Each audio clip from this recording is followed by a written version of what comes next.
Assalamualaikum warahmatullahi wabarakatuh. Selamat siang Bu Feve. Di sini kami ingin menjelaskan tentang hasil kerja kami yang berjudul perbandingan antara perbuatan melawan hukum di Indonesia dan di negara Jepang. Pertama-tama, kami ingin menjelaskan terlebih dahulu tentang definisi dari perbuatan melawan hukum itu sendiri.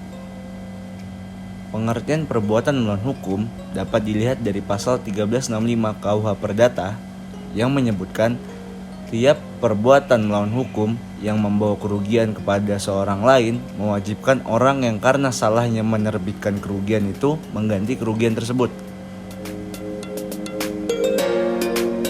Selanjutnya, pengaturan perbuatan melawan hukum di Indonesia. Perbuatan melawan hukum merupakan salah satu sumber lahirnya perikatan. Oleh karena itu, perbuatan melawan hukum diatur dalam buku ketiga KUH Perdata tentang perikatan, yaitu di pasal 1365 sampai 1380 KUH Perdata. Unsur perbuatan melawan hukum jika dilihat dari pasal 1365 KUH Perdata terdiri dari yang pertama, adanya suatu perbuatan. Yang kedua, perbuatan tersebut melawan hukum.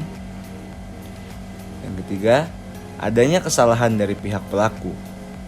Yang keempat, adanya kerugian yang ditimbulkan.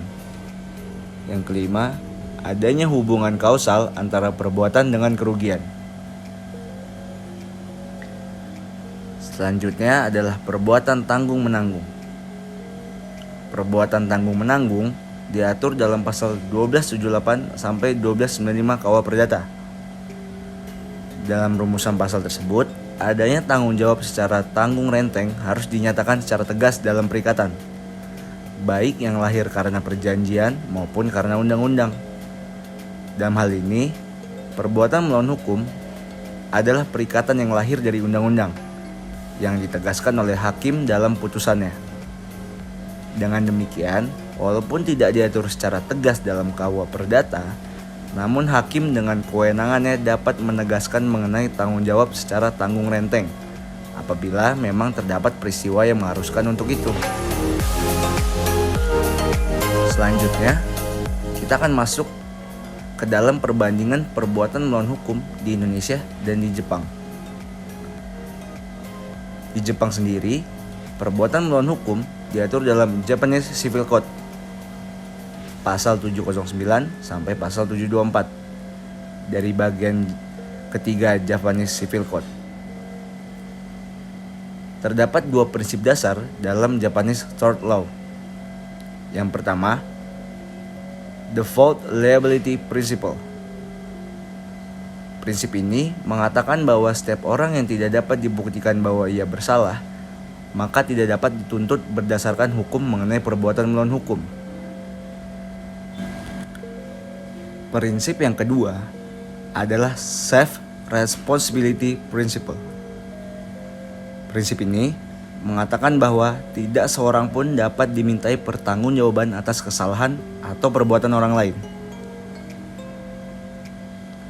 Selanjutnya, dalam perbandingan perbuatan melawan hukum di Indonesia dan Jepang, terdapat persamaan dan perbedaan.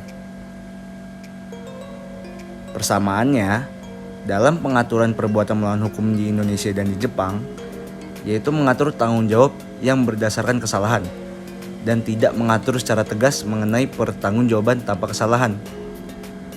Persamaan yang lainnya adalah dalam menentukan adanya hubungan kausalitas antara kerugian yang diderita korban dengan perbuatan dari tertuduh yang dianggap perbuatannya telah melakukan perbuatan melawan hukum.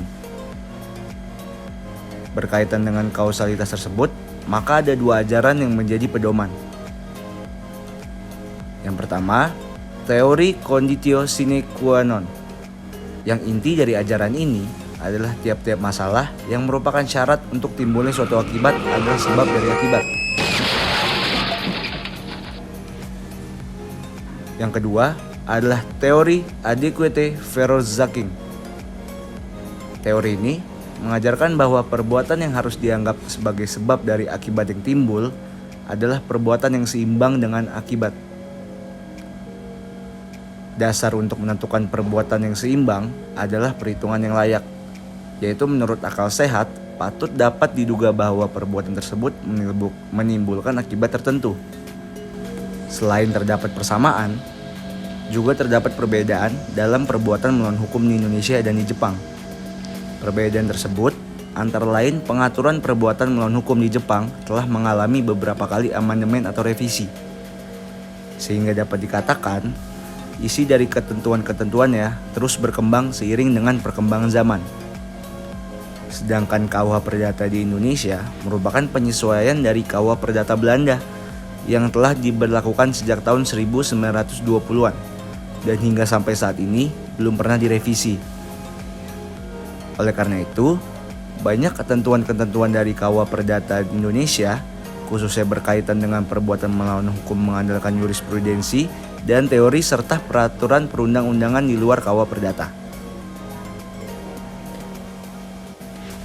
Dengan demikian, dapat disimpulkan bahwa perkembangan hukum perdata di Jepang lebih sesuai dengan perkembangan zaman bila dibandingkan dengan KUH Perdata Indonesia sebagai kodifikasi hukum perdata di Indonesia. Sehingga kami menyarankan perlunya untuk segera merevisi kodifikasi hukum perdata Indonesia dalam KUH Perdata agar hukum perdata yang ada bisa mengikuti perkembangan zaman. Sekian dari kelompok kami, terima kasih.